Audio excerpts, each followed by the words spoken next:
मुझे तो तू बच्चा चोर लगती है।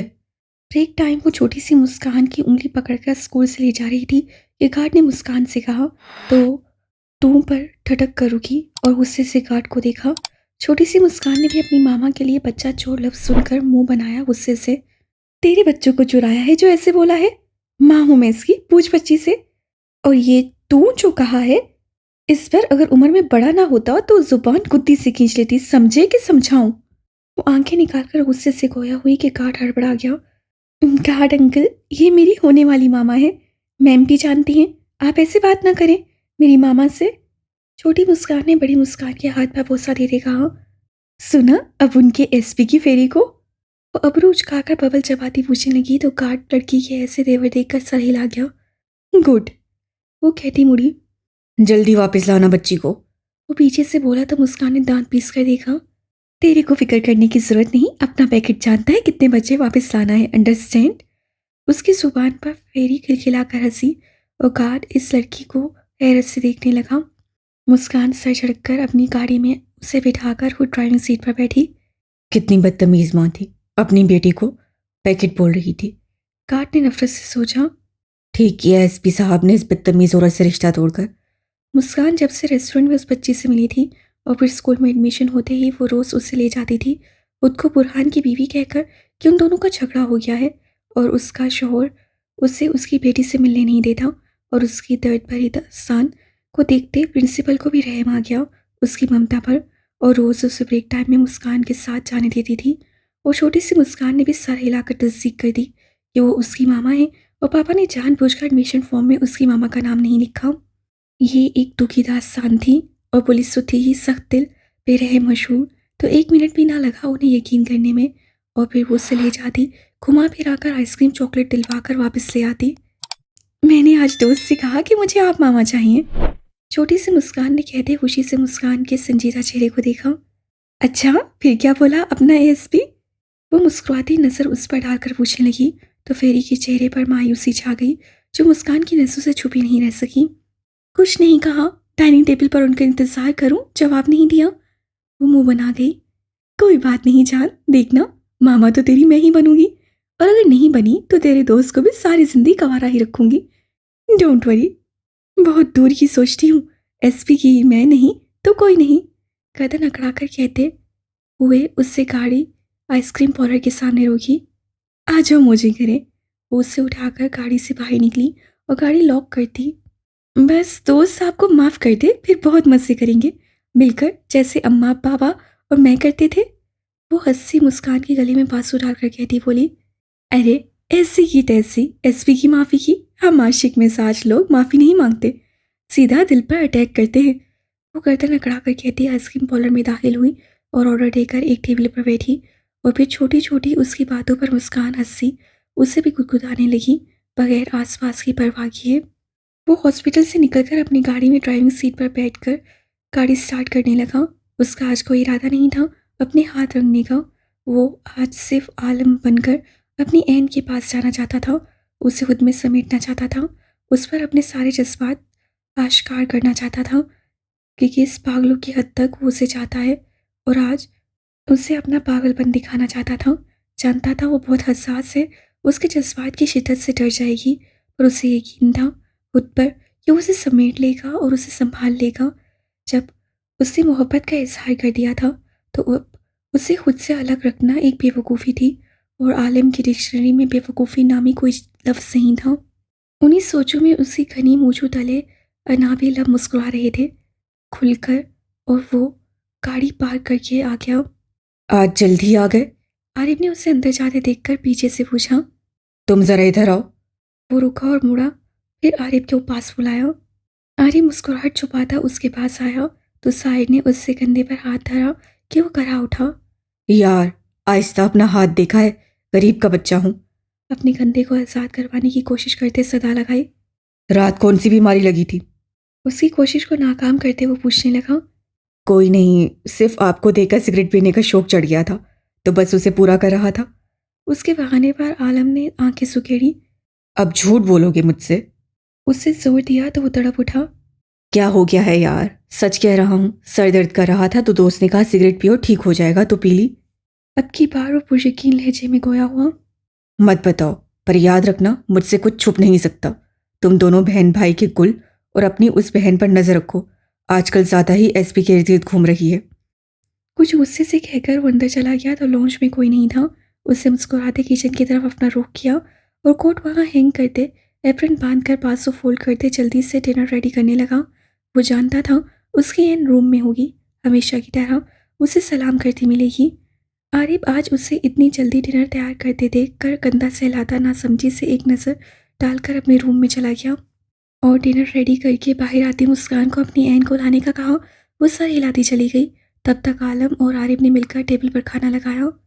तुम मुझे सीधा अपने साथ चेयर पर बैठाओगी, मिस नहीं समझी?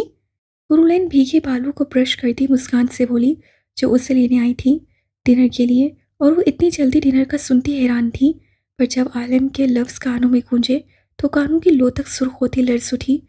और अब वो उससे कह रही थी, जिस पर मुस्कान ने ज़ोरों शोर से इस में सह हिलाया। उसे तो एक और मौका मिल गया था साहिर आलिम को जलाने का।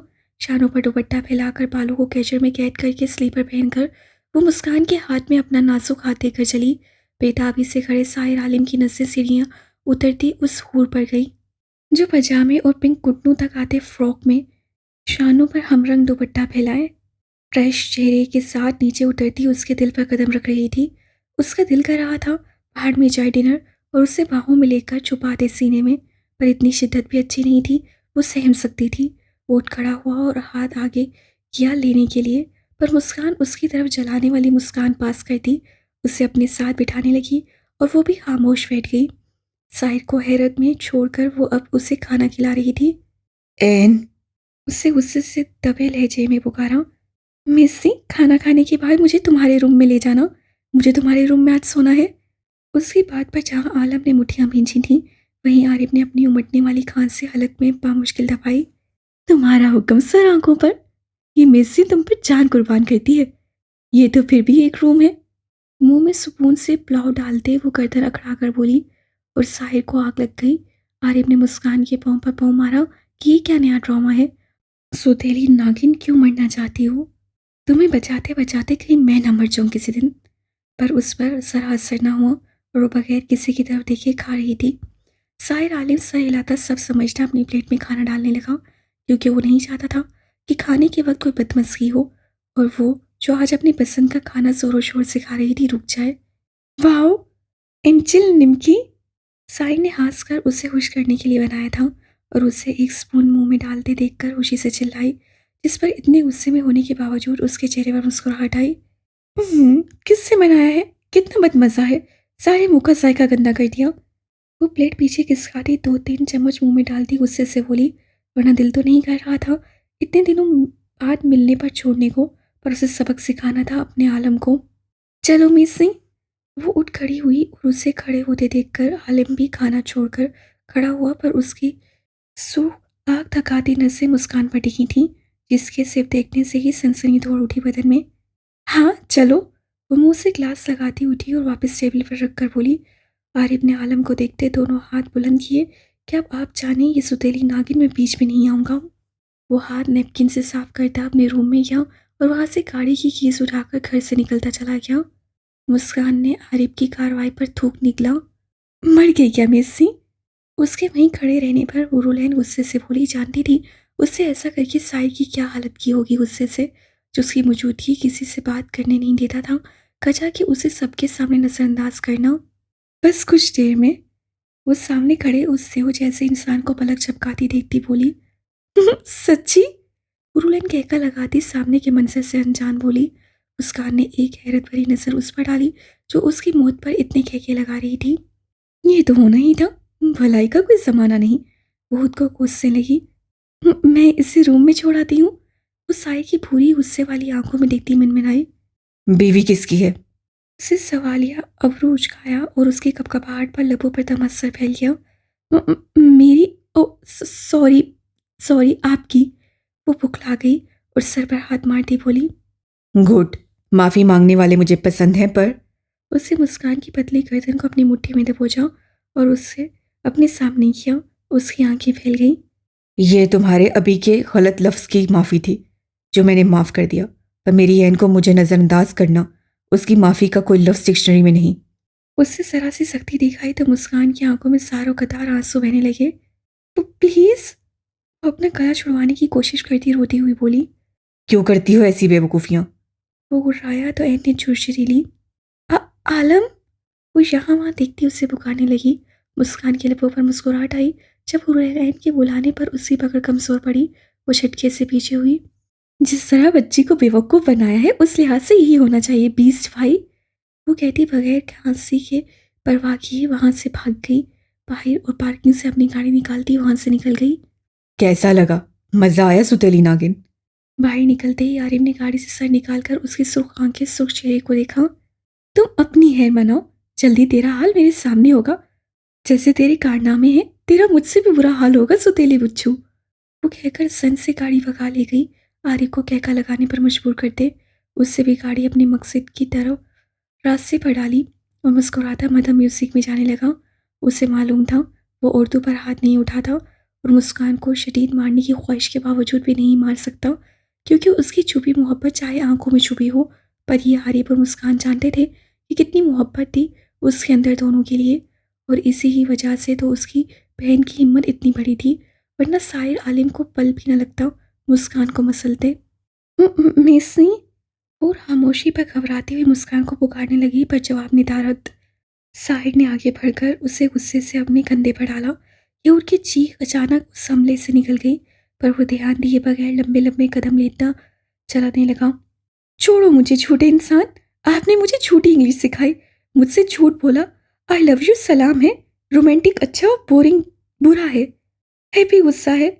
I will kill you Sahir आलिम, आई हेट यू, वो चीखती उसकी चोरी पुष्प पर मुक्की मारती बोल रही थी, जो मुस्कान ने उसे सिखाया था।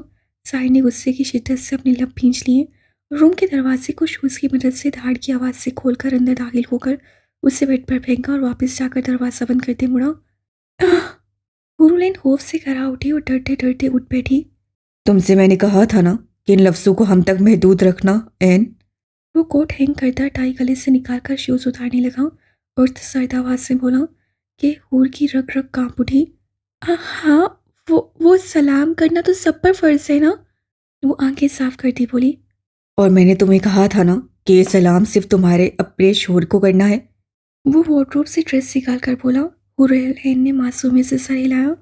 पर मैं तो उन्हें दिखाना चाहती थी मुझे भी इंग्लिश आती है, पर आप मुझे शर्मिंदा कर दिया। वो मिस्सी मुझ पर इससे हंस रही थी जैसे मैं कोई पागल हूँ।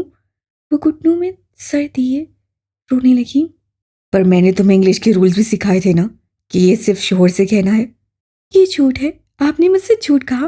कोई इंग्लिश के रूल नहीं होते, ये सब आपके रूल्स हैं। वो चीखी तो साई ने मुस्कुराहट दबाई। एन बच्चा इतना होशियार हो गया। उससे खाल थपथपाते वो बाथरूम में बंद हो गया और हूर उसके इस कदर रिलैक्स अंदाज पर शर्र थी। ये मुझे बेवकूफ़ नहीं बना सकते, मैंने नहीं रहना इनके साथ। कुछ देर बाद वो सोचती हुई बेड से उतरी और संभल संभल कर कदम उठाती दरवाजे की तरफ जाने लगी कि अचानक ही बाथरूम का दरवाज़ा खुला। उसकी सांसें रुक गईं और वो चल के चक्कर में अपने दुपट्टे से उलझती घुटनों के बल आग करती गिरी। पर ये तो शुक्र था कि कालीन गुद्दास महमल का था, जिस पर गिरने से उसे चोट नहीं लगी। आलम तौलिए से बाल हुश करता दिलचस्पी से उसकी हरकत दिखने लगा और हुरैन इस खामोशी से घबराती यहाँ वहाँ उसकी मौजूदगी को महसूस करने लगी, पर नाकाम। आज गिरने पर उससे नहीं बचाया उसे। क्या मेरे मुंह से इकरार सुनकर ही इनका दिल भर गया मुझसे? वो बड़बड़ा कर उठने की कोशिश करती आगे बढ़ी। आंसू लुढ़क कर गाल पर फिसला कि अचानक पीछे से साहिर ने अपना मजबूत बाजू उसकी कमर में डालकर उससे कदम जकड़ लिए और उसे खींचकर अपने सीने से लगाया। कहाँ जा रही हो बेबी? पीछे से मुस्कुराती आवाज में सरगोशी की कि हूर जलकर खाक हो गई हूँ।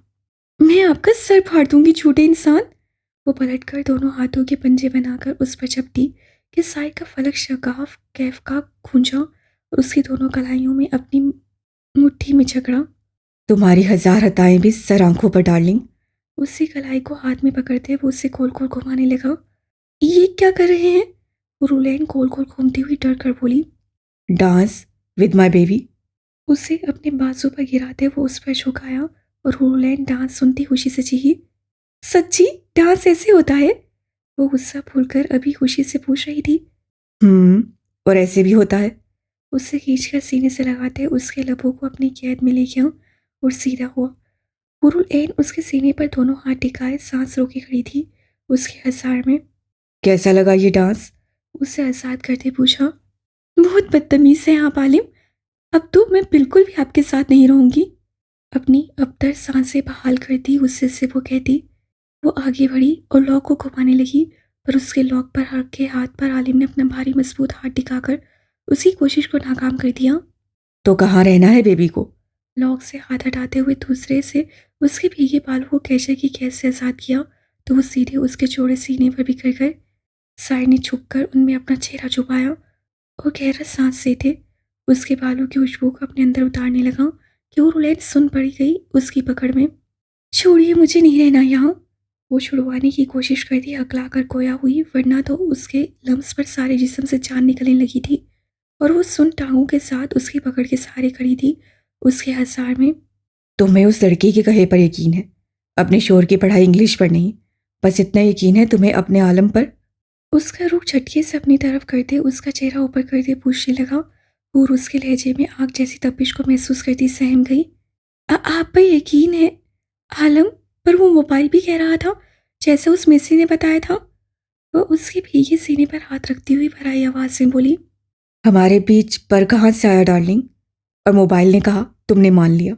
अभी तुम मुझे कह रही थी मैं आपको मार दूंगी, मैं आपसे नफरत करती हूँ। वो उसे बाहों में उठाकर बेड की जानिब ले जाता हुआ बोला। हाय अल्लाह, मैंने तो ऐसा नहीं कहा, उस मिस्सी ने कहा था। इसका मतलब है आपने मुझसे झूठ बोला। मैं आपसे बात नहीं करूंगी अब। उस साई की गाल पर हाथ रखती तड़प कर बोली तो आलम मुस्कुरा दिया। पर अब तो तुम जरूर कहोगी। उसे बेड पर लेटाते उसके कान में सरगोशी करते वो पास लेटा था।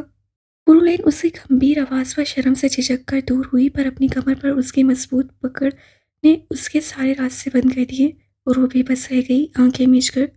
बहुत भाग लिया डार्लिंग। उसे खींचकर अपने सीने से लगाया और आंखें मीचने पर मुस्कुरा दिया।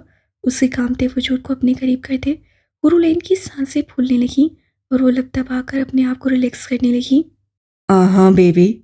उसके भीगे सुख लबों को दांतों से आजाद करवाकर खुद उस पर झुकाया और उसकी नाजुक कमर को दोनों बाजुओं से जकड़ता उसकी नाजुक लबों को अपने लबों की पकड़ में कैद कर लिया कि वो फड़फड़ा कर रह गई। इन पर ये जुल्म बर्दाश्त नहीं करूंगा डार्लिंग।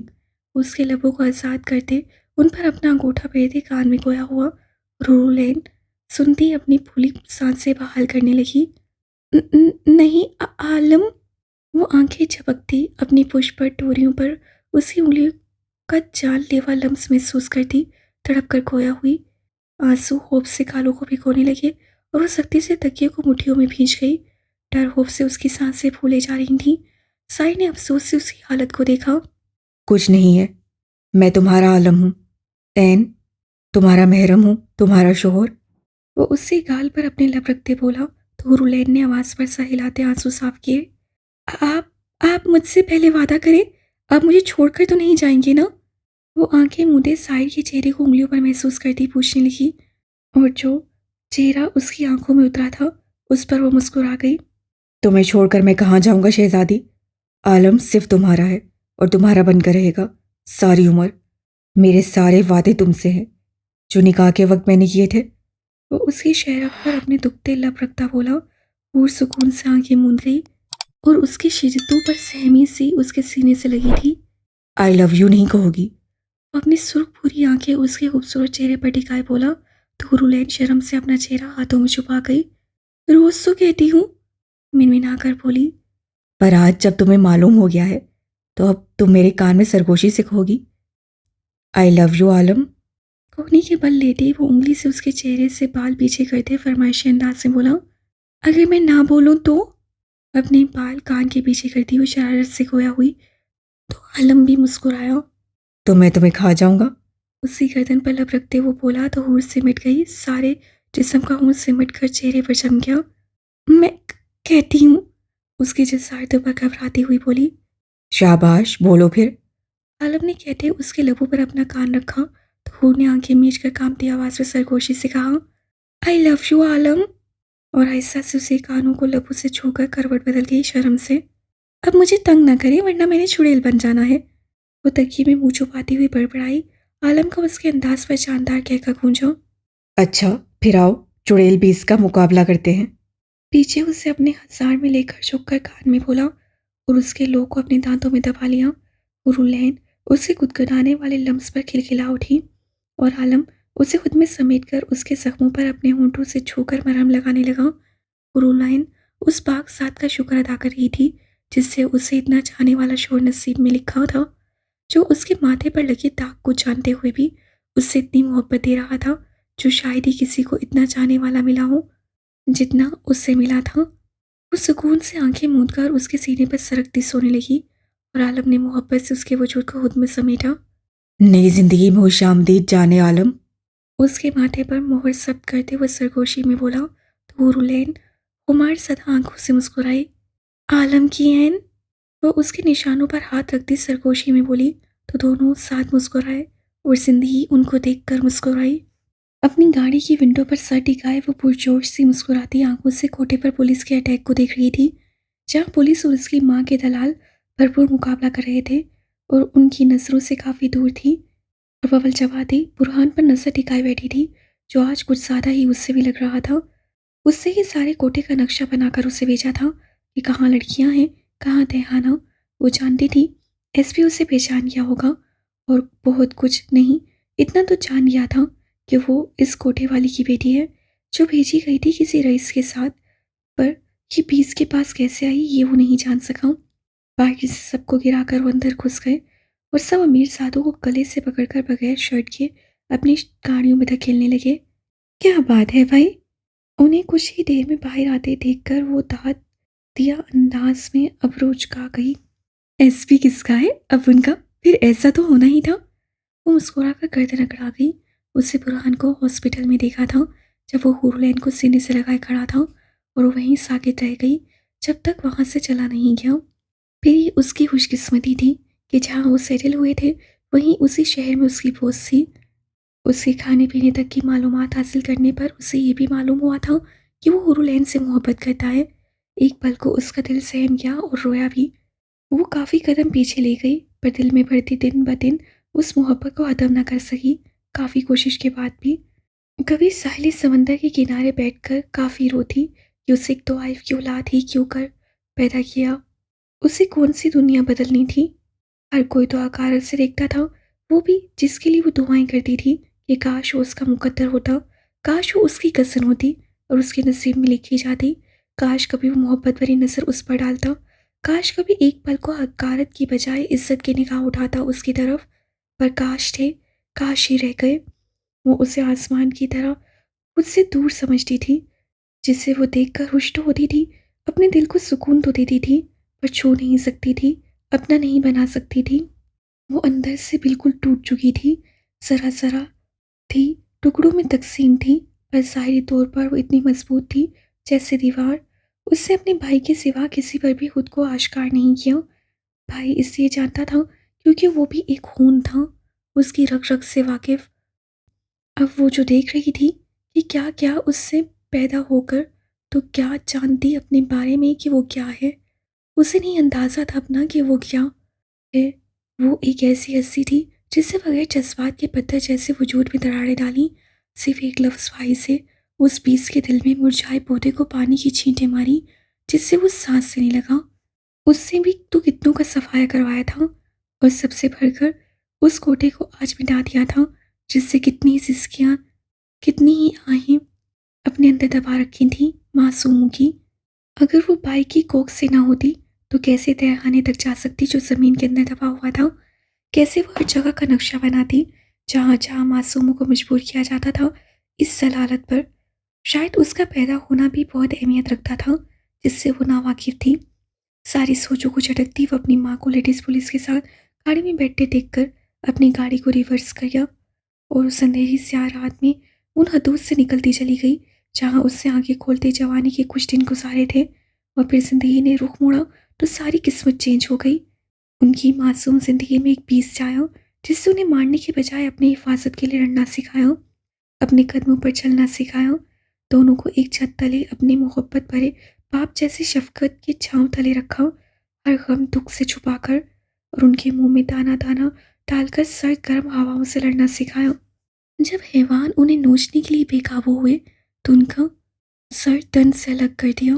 वो मुस्कुराती साहिल किनारे अपनी गाड़ी रोककर, इस वक्त जब सारी दुनिया मीठी नींद के मजे लूट रही थी, वो अपनी मखसूस जगह पे बैठकर अपने गिरद बाजू लपेट गई।